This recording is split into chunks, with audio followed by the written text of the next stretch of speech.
For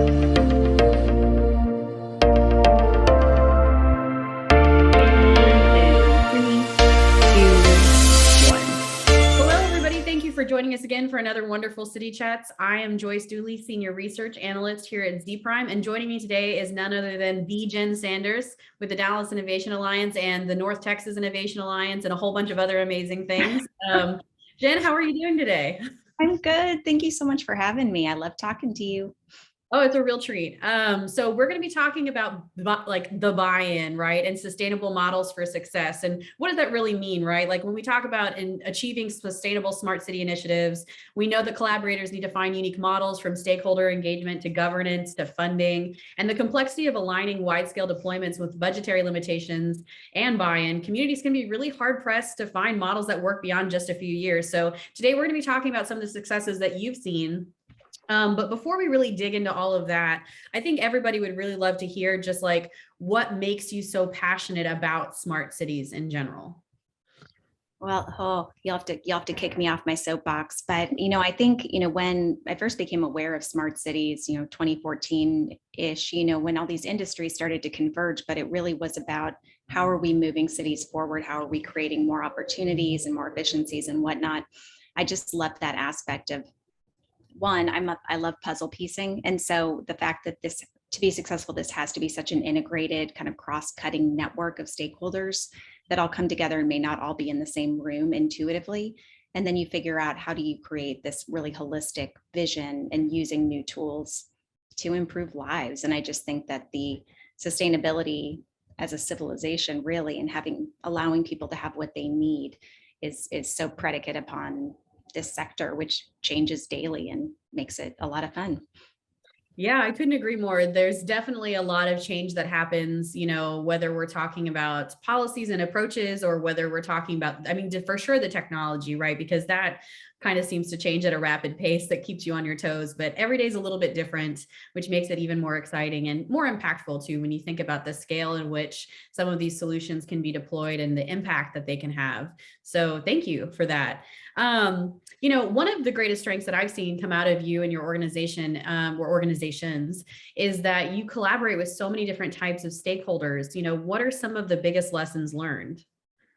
Well, I think, and I really appreciate that. I think so much of it is timing too. I say you can't underestimate the importance of that, but really in terms of having the advice I was given when we were looking to start the DIA as an example was, you need 3 champions. You need an elected champion, you need a leadership champion, and you need a citizen civic level champion. And so having those and being able to bring different organizations, different types of stakeholders in a room and have that buy-in at the beginning before you've even met is critical. And then I think really being intentional and taking the time to say, where is the North Star? Because they're not competing outcome perspectives, but they are different, or the approaches look different. And so how can we all coalesce around the commonality of the outcomes we're all looking for? And then you back into the tools and the processes and the technologies that can accelerate that. But, you need initial champions, you need a need, that gets people in the room and makes it valuable enough for their time to continue coming. Because we ask a time investment, and a bandwidth and brain power investment of all of our partners. And so if it's not matched, we'll know really quick because you have a drop off. So, but really champions plus North Star plus having everybody understand that there can't be one leader, right? Right. Mm-hmm. Yeah. No, absolutely. And I think that there's a fair sprinkling of a little bit of magic to make some of these things happen, right? Because there's just so many pieces in play that it really does require the right people, the right timing, the right need, the right North Star, the right, whatevers, and just a little hint of something extra to make these things possible. But I think that comes down to passion as well, and really the commitment to seeing these things through, because we know that they can take a lot of time as well, which is, really critical to get all those things kind of stacked in the beginning. So you've spent the last few years managing the Dallas Innovation Alliance, but recently announced the North Texas Innovation Alliance, and you're working on a national collaboration too, which has been announced, which is really exciting. So can you kind of talk about some of the models that you've been working with and like what you've seen that has brought you the most success so far? Sure. And so, when we started the DIA, we always knew that there was going to be a need to broaden from a geographic and a jurisdictional perspective. 40% of residents in North Texas cross at least one county line every day. And so they don't care, right? We know that policies need to be consistent. We know interoperability. People want the traffic signals to work. They want emergency services to get there. And so we knew that that was what would need to happen. And the structure of the regional initiative is essentially the same as DIA. We're a nonprofit, we're a public-private partnership model. I think the difference is as you scale R1, you're dealing with lots of entities within one sector too. So now you've got 25 public sector partners and are in all stages of readiness, right? So I think that's a big piece and component of the regional initiative that we're hoping continues to be successful, is that as you have towns that are like, I don't even have LED lighting yet, or I don't even have an asset mapping plan for broadband. You want everybody to be able to coach each other and kind of informally mentor each other to get sped up so that we can all deploy together. And so I think the stages of readiness and how do you support all of the members, that are along that continuum is one nuance, as we've scaled to look at, which is why the models, to your intro, more broadly are so important. And then the national piece, what's really exciting about that is these are all entities that we've worked with for years and continually talk. And so I think the decision, having met a lot more frequently over the last 18 months, was let's formalize this. Let's find programs to work on, in an official capacity. Let's look at how we have direct learnings around the same use cases. Let's look at how we can approach use cases, but looking at the nuances for our different geographies, even though the end game may be the same. And so what we've learned from that even so far is, although we're all, I think we are all 501c3s, but we're all nonprofits, we're all independent, we're all coalition structure, but there's still nuances in how the governance works internally to each of ours. There's difference in funding models, there are differences in some of those elements. So really looking at learning from those and developing best practices for the national organization. In fact, we have a board meeting later today to start talking about that. That's incredibly exciting stuff, Jen. And I think the level of customization that we're seeing, in order to make these things work with where each of you are located, will only help build those best practices and lessons learned to figure out models or structures that can work at the national level. So I think that that's really exciting. But also it lends to how complicated this can be, right? Like these things, there's no real playbook yet. There's no real structure yet for us to be able to do like nationwide rollouts. But we're getting closer. And it's people like you and people like Chelsea Collier and other leaders in this space that are making it possible. So, thank you for that, because it's coming and it's incredibly exciting. And when it finally gets here, I hope that we're all prepared for it, right? Like that we meet the moment when the moment finally shows up. I think we will, there's such impassioned, selfless people, in this space. And that's where the sharing of the good and the bad and the ugly, across the country and really across the world allows us all to do better, faster, really is the goal. Yeah. And I mean, I was just recently talking to a startup out of Canada, and they were talking about the pacing in Canada versus the pacing in the US. And I know Chelsea touched on this in our City Chats episode. But it's an exciting time to be in the US working on these kinds of initiatives and the kind of approaches that we're taking to see some real traction happening faster than some other markets. But we know that we have a long way to go and a lot more to do before we're really ready to hit that stride. One of the things that, you've mentioned at the Smart Cities Connect conference, just a couple of weeks ago in DC was that, there are a lot of major cities or like second tier cities that get a lot of traction from vendors and from other players in the space to make some smart city solutions happen. But there's actually some really cool things that are happening at smaller levels, right? So not just big cities are able to achieve some of these smart city solutions, but, there's a multi-city ILA that you had talked about that I would love if you would share a little bit more with us today. Oh, I love this story, and I'm just so excited that they went this route. But there's 4 small cities that formed a coalition called the Lake Cities, and they're in northeast North Texas, I guess.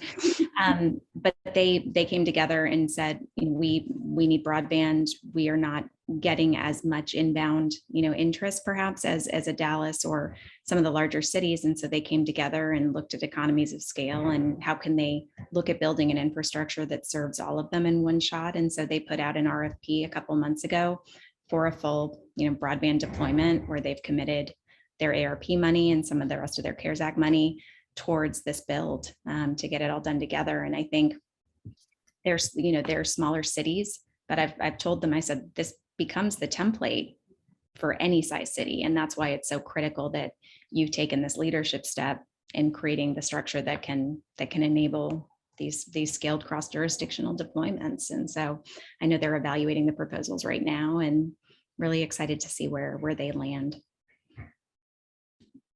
Sorry, my dog also decided to make an appearance. Love it. Love it. I mean, everybody's, talking about smart cities today. Yeah, I think that you bring up some really great points. Speaking of some of these kinds of experiences or working through these processes, right, and agreements, a lot of people can be really familiar with the larger stumbling blocks of collaboration, right? Getting on people's calendars, having different voices at the table. But sometimes there's some really minutia things that come up that prove to be headaches for people. So what are some of the nuanced challenges or unexpected roadblocks that you've experienced in some of these projects? Oh, Lord, that's a great question. Well, I think some of them was one of the ones that when in some of our initial projects that we found was if you're putting in smart technology that can do, let's say, real-time metering of fill in the blank, but that didn't exist before, you don't have baseline numbers, right? So you don't know exactly what you're measuring off of if there was a general metering cost as an example or something along those lines. And so really being, doing the due diligence to have reasonable assumptions at the starting end, or we learned, okay, we could have put these nodes on, far earlier than we put the rest of the technology in and gotten that exact, point level information. But sometimes if the data didn't exist before you started, sometimes you can't get the full measurement of the outcomes. And that's just the reality of dealing with old infrastructure, right? So that's an operational nuance. And then I think, understanding with some of these broader policies, whether it's data privacy, data governance, open data, all of those pieces, it's in what is the sequence of rolling out new programs and adding, making sure that the resident engagement is a huge piece of it, the education. I think, we've all seen, good examples and examples where there were a lot of learnings around heavy data capture programs. And so as we look at things like creating a data bill of rights type of a situation for residents and say, here are our commitments to you, here's what we're asking of you, here's how it will benefit you. I think those are such critical steps. And how do you make the determination on how quickly you look to deploy or how quickly do you go, are certainly also nuances that require every level of stakeholder, obviously.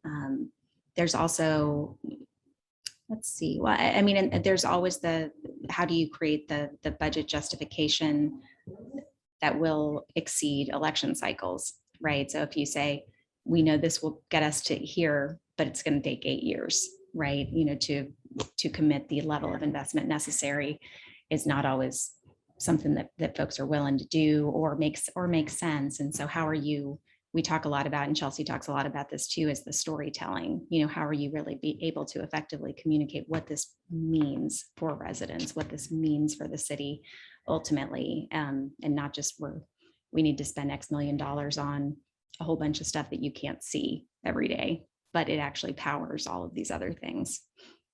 Yeah, that's a really hard line to walk at times, balancing the needs of the now and the future needs, as well as the transparency around sometimes really abstract concepts, and being able to communicate that to the citizens so that they feel comfortable with, their tax dollars being spent on development that they might not actually get to see the value of, which, is just part of the fun, right? That's just part of the fun in storytelling and making things happen.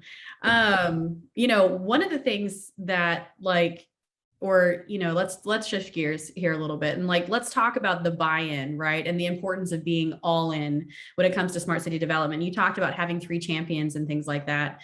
But you and I know that the structure of a city, whether it's strong mayoral council, can really impact how cities approach projects.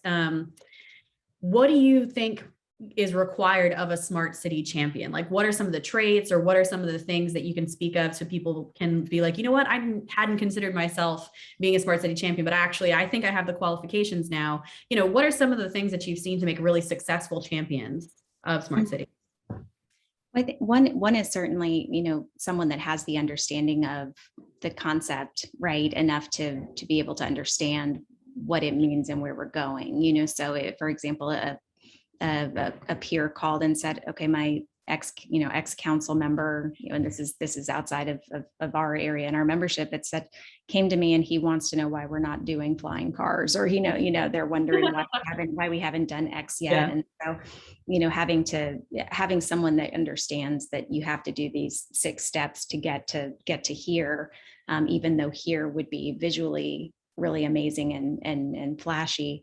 How do you kind of back people into that with what's required? If we don't have data standardization, and we don't have fiber to the traffic signals to do V2I, et cetera.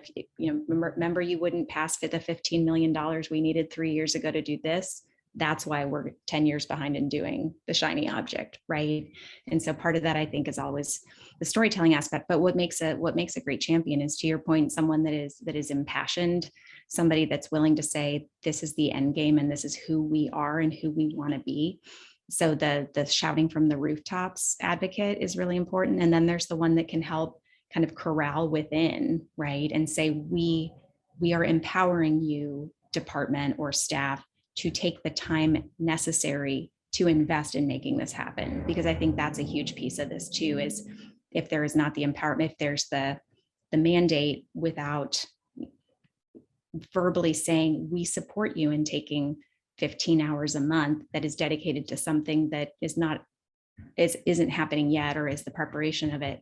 I think that's really critical. And I think COVID and the CARES Act and all of those pieces really provided an opportunity for cities to move faster, make decisions faster, and get quick wins in some of these areas that, because of the federal funding coming down now, they actually can execute on some of the long-term wins and long-term strategies that in the past seemed out of reach. And so when we talk about balancing the short term and the long term, often cities haven't been able to get past the short term because they have to go back to everything else that they need to do. But I think these federal funds are allowing the continuation of that mandate and the continuation of those at top levels of leadership saying, no, we still want you to stay on X issue, which wasn't part of your scope before, but we know that you need to keep it now. And so we are supporting you in that. I think are critical pieces internally. Yeah, no, I mean, very well said. And you have such a great perspective, because an intimate knowledge of collaborating with individuals across so many different sectors and positions within this whole process, that your insight's very invaluable. So thank you. We do have to kind of wrap up because these things are supposed to be short and sweet, but are there any final thoughts that you want to share with us before we head out? And I've run my mouth as usual for too long. No. Oh my goodness. Well, I think I would just say how excited I am. I think that when we talk about, the timing being right when we launched DIA, that there was just an appetite and an understanding, and the sector was picking up on both the public and private sides. I think now there's such an opportunity to do these things right, make these investments strategically in an integrated way, cross department, cross function. And I think jurisdictions can really come together to design in a really meaningful way that could impact generationally in a way that we haven't had the opportunity to do so yet. And so I'm just really excited to see what happens, and the intentionality is key. And there's more time to spend this money than there was for CARES Act. So let's all get it done together.